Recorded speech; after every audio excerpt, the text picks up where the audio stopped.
Fundación Libertad y Desarrollo presenta Razón de Estado con Dionisio Gutiérrez. ¿Ha pensado usted alguna vez el absurdo que es el hecho de que un grupo de pistoleros, cavernícolas trogloditas, se roben un país con todo y su gente e impongan, con fusil en mano, una dictadura en la que quien desobedece o reclama es encerrado en jaulas, es asesinado o forzado a emigrar? Este es el caso de Cuba desde hace 65 años, la dictadura más larga en la historia de América Latina. El clan de psicópatas que es el castrismo a sangre y fuego eliminó la libertad, la propiedad, la ley y demás derechos humanos esenciales para la vida a millones de seres humanos. Y si bien hasta hoy han emigrado muchos de ellos, aquella isla sigue siendo uno de los campos de concentración más grandes, vergonzosos e infames del planeta. Con el paso del tiempo, para el Occidente libre, la tiranía cubana se convirtió en una amenaza y fuente constante de agresión porque desde La Habana se conspira y se sabotean las débiles democracias latinoamericanas y se convirtió también en una humillante y dolorosa vergüenza por las atrocidades que se cometen en esa isla a tan pocas millas del continente americano. La dictadura cubana, experta en la propaganda y la mentira, justifica su usurpación en el poder con la sucia táctica de inventar bloqueos y enemigos, cuando la amenaza y la tragedia de los cubanos es la gentuza criminal que los desgobierna. Debe quedar dicho también la vergüenza y el oprobio que representan Zapatero, Lula, AMLO, Evo Morales, Correa, Petro, entre otros personajes oscuros e infames, oportunistas y cómplices facilitadores, payasos y bufones tamboreros de la sucia, tiránica y sanguinaria dictadura cubana. Ante la indiferencia del mundo libre, hay preguntas obligatorias. ¿Van Nicaragua y Venezuela por el mismo camino? ¿Cuándo verán los pueblos cubano, nica y venezolano la luz de la libertad? Con los venenosos precedentes que imponen esas dictaduras y en los tiempos que vivimos, ¿se puede repetir alguna variante de ese modelo autoritario, antidemocrático y represivo en otros países del continente? ¿Qué países están en riesgo? Es cierto que la libertad es el regalo más grande que nos dieron los cielos, pero no se cuida sola. Suprimirla para perpetuar la injusticia que impone la justicia revolucionaria y negar los derechos fundamentales del ciudadano libre son el desprecio más grande a la dignidad humana. Cuba es la dictadura más larga del hemisferio occidental y la tercera más longeva del mundo, luego de Corea del Norte y China. Durante 65 años, el pueblo cubano ha estado bajo un régimen de terror, hambre y miseria. Antes de la Revolución Cubana de 1959, la isla gozaba de cierta prosperidad por la industria de azúcar, el tabaco, el turismo y los juegos de azar. Sin embargo, estaba gobernada por Fulgencio Batista, que había dado un golpe de Estado en 1952 e impuso un régimen dictatorial en la isla. La Habana era una ciudad moderna y desarrollada, pero en el resto del país reinaba la pobreza y la falta de servicios básicos. Las mafias de Estados Unidos establecieron vínculos con la corrupta clase política de Cuba para entrar en la floreciente industria de casinos en la isla. El autoritarismo, la corrupción y la falta de oportunidades crearon el escenario perfecto para un creciente descontento en el pueblo cubano, que fue aprovechado por el populista y dictador de Fidel Castro. Desde la llegada de Castro, la isla se convirtió en una enorme cárcel comunista, que lejos de resolver los problemas, terminó fabricando uno de los países más miserables del hemisferio occidental, solo comparable con Haití. La Habana, otrora símbolo de modernidad, es hoy una ciudad en ruinas, con edificios que se derrumban a cada cierto tiempo, provocando la muerte de quienes lo habitan. En los últimos 4 años, la crisis de hambre y miseria se ha agudizado, lo que ha provocado el mayor éxodo migratorio en la historia de ese país. Cuba está sufriendo un vaciamiento demográfico. En tan solo 2 años, la población se redujo en 18% y los expertos estiman que esta situación es irreversible. La crisis humanitaria es de tal magnitud que la mortalidad materna ha repuntado a los niveles de los años 30. El régimen cubano, ahora encabezado por Miguel Díaz-Canel, sucesor de los Castro, comienza a mostrar signos de caos. A pesar de los intentos de Rusia y México por sostener a la dictadura, la ausencia del apoyo petrolero venezolano ha debilitado al sistema castrista que parece tambalearse. Las recientes protestas populares evidencian un pueblo cansado de 65 años de opresión y hambre. Aunque el régimen ha respondido con la habitual represión, arrestando a manifestantes, el papel de los medios digitales y las redes sociales está cobrando relevancia en visibilizar ante el mundo libre la valiente lucha de los cubanos por su libertad. ¿Está llegando el momento de poner fin a la dictadura más larga en la historia de América Latina? Por 65 años, el régimen castrista ha recibido el apoyo de la izquierda más rancia del continente, que se autodenomina democrática, pero en realidad ha sido cómplice de la tragedia cubana. Llegó el momento de que Cuba rescate su libertad. ¡Viva Cuba Libre!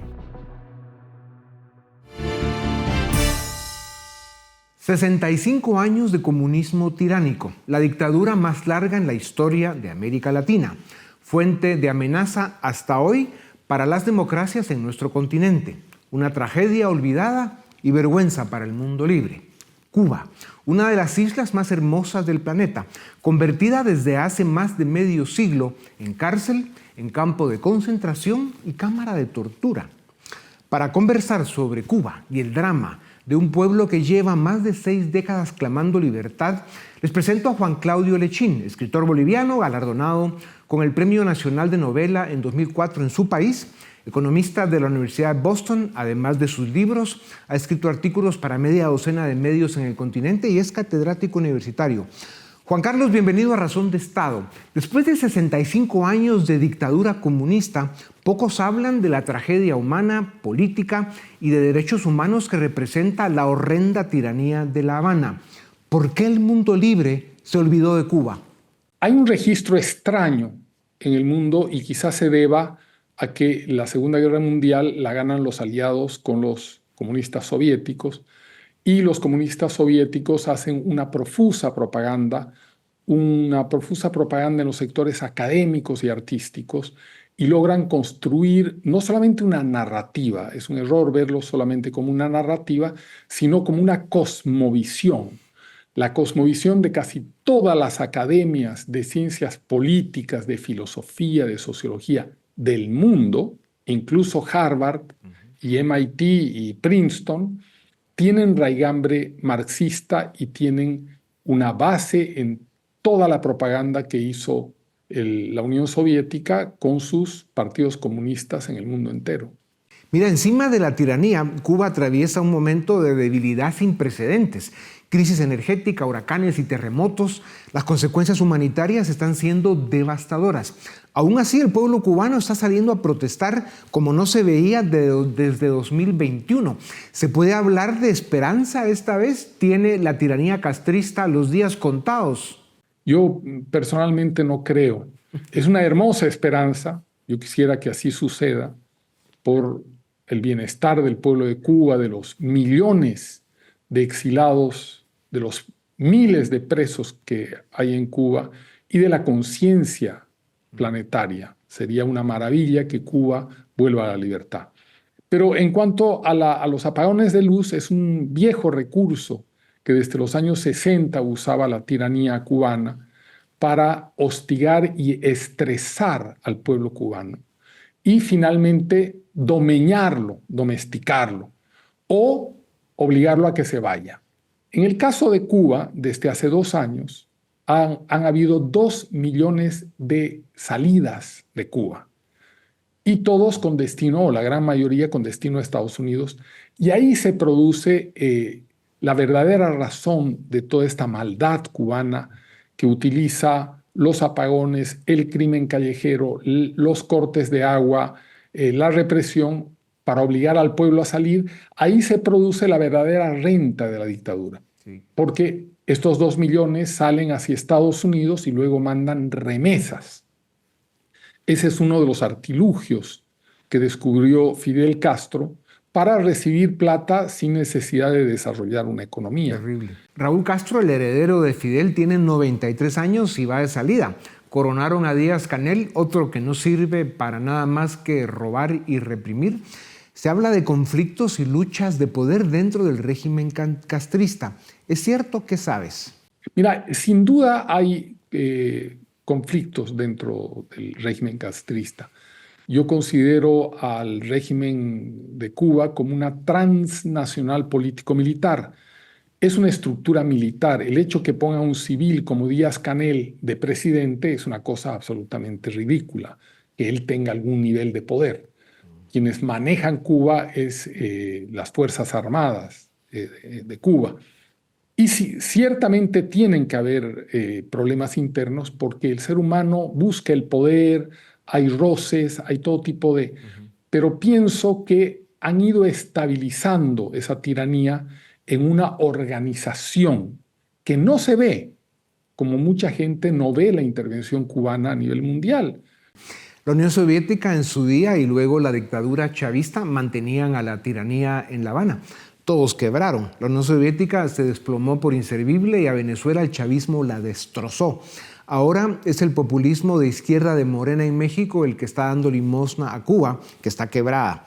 ¿Es sostenible ese modelo, Juan Claudio? Mira, sí, yo veo que es sostenible para ellos, no es sostenible para el pueblo. El pueblo cubano es miserable hace muchísimos años, pero ellos proceden de esa manera. Lo que les importa es una especie de bastión feudal donde hay un partido que es una corte, donde hay unos aristócratas que son los jefes máximos de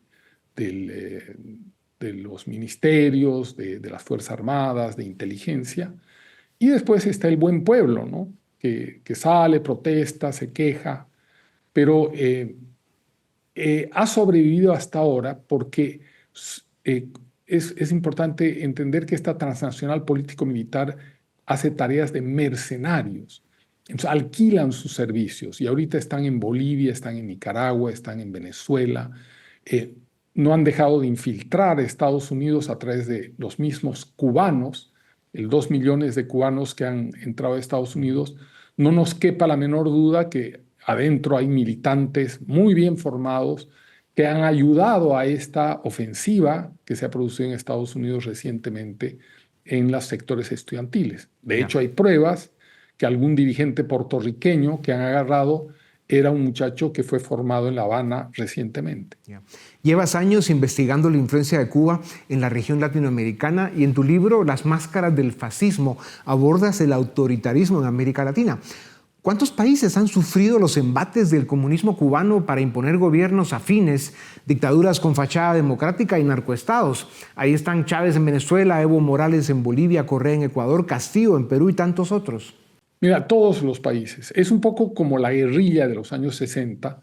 La nueva modalidad que inventa Fidel Castro es esta guerra de baja intensidad, que se llama el socialismo del siglo XXI.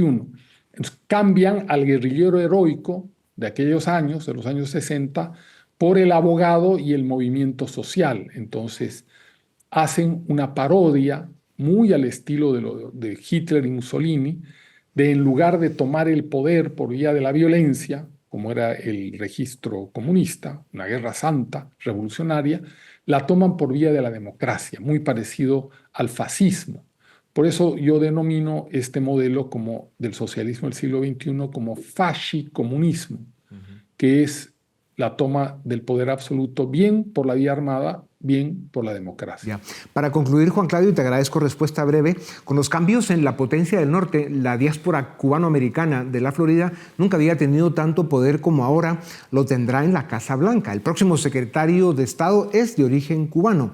¿Son buenas noticias? ¿Crees que se abre la posibilidad de un cambio? Yo pienso que en Latinoamérica lo que no puede es, así como los comunistas o sus permutaciones en el socialismo del siglo XXI, no dejan de hostigar la región y de querer capturar y someter a los pueblos.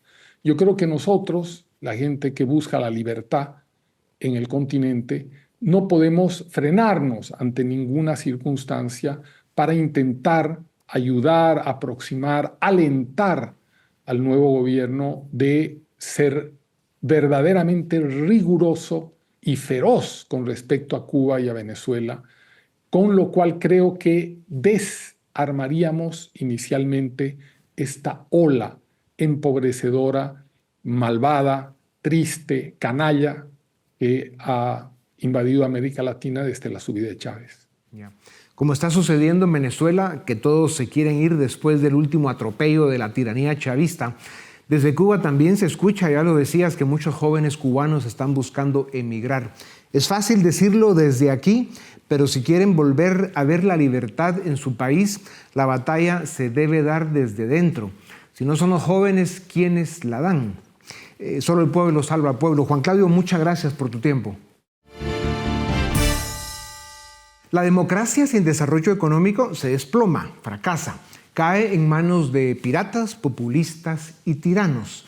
Pero hay casos dramáticos como Cuba, donde a propósito se evita, se prohíbe que haya desarrollo económico porque a los tiranos asesinos del clan Castro, del cual Díaz-Canel es hoy su capitoste, le conviene mantener al pueblo cubano en la más absoluta precariedad, pobres, subdesarrollados y sometidos.